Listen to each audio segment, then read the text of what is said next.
Good afternoon students. आज हम class 10th का जो इलेक्ट्रिसिटी चैप्टर है इस पर नेक्स्ट टॉपिक आज पढ़ते हैं।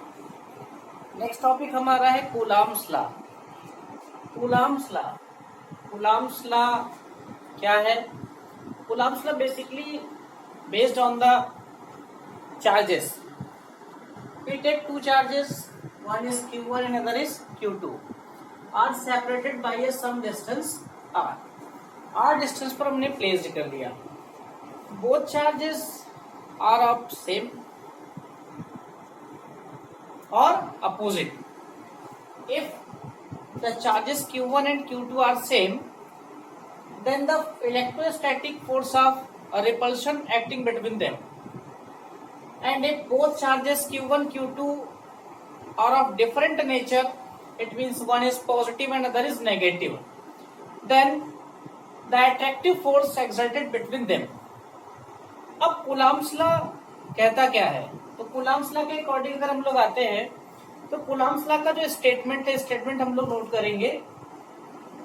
According to Coulomb's law the electrostatic force between two charges, that is Q1 and Q2, is directly proportional to the product of magnitude of their charges. First statement of Coulomb's law is this. According to this, that is F is directly proportional to Q1 into Q2. It means equation number 1. And other statement of Coulomb's law is the electrostatic force of attraction or repulsion between these two charges is inversely proportional to the square of the distance between them. That is, F is inversely proportional to the R square. On combining these two equations, that is, on combining these two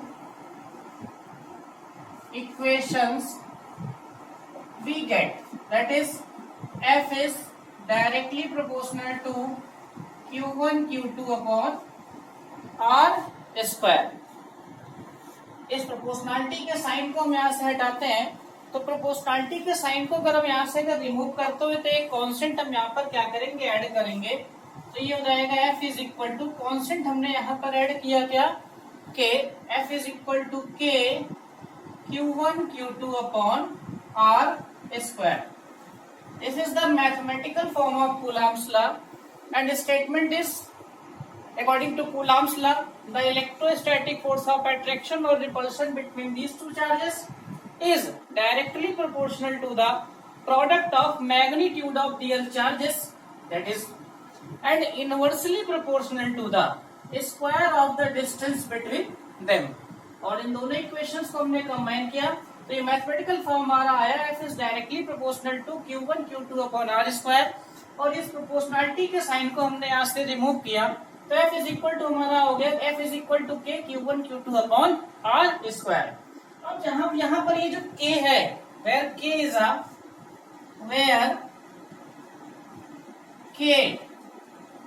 is a constant. K हमारा क्या है, constant है। और इस K की जो value होगी, K is equal to, हालांकि क्लास 10th में उस टर्म को हम लोग इंट्रोड्यूस नहीं करते हैं, K की सिंपली वैल्यू हम लोग यहाँ पर राइट अप कर देते हैं, लेकिन फिर भी जो आगे हम लोग पढ़ेंगे तो K की वैल्यू हमारी है K is equal to 1 upon 4 pi epsilon nought.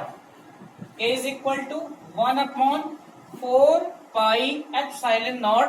और इसकी वैल्यू जो होती है जो रहेगी 9 into 10 to the power 9 newton metre square पर कूलम स्क्वायर। ये नया टर्म हमारा एप्सिलॉन नॉट यहाँ पर इंट्रोड्यूस हुआ। एप्सिलॉन नॉट यहाँ पर है परमिटिविटी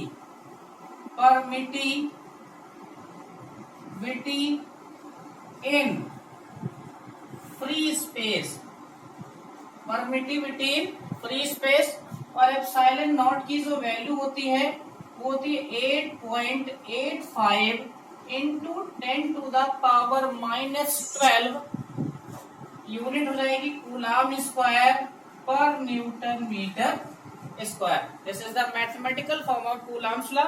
और ये जो कांस्टेंट हमने यहाँ पर एक के की वैल्यू 1/4 और कैलकुलेशन इसका है जो मैथमेटिकल वैल्यू है के की 9 × 10⁹ न्यूटन मीटर स्क्वायर पर कूलाम स्क्वायर। और एप्सिलॉन नॉट जो यहाँ पर एक टर्म हमारा इंट्रोड्यूस हुआ, तो epsilon not permittivity in free space है। ये जैसे मीडियम अगर चेंज होगा तो मीडियम चेंज होने के साथ में इसकी वैल्यू भी क्या होगी, चेंज होगी।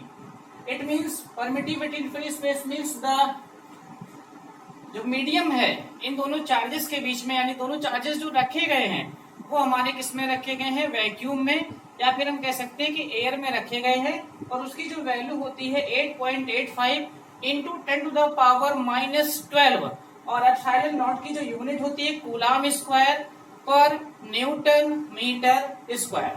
थैंक्स।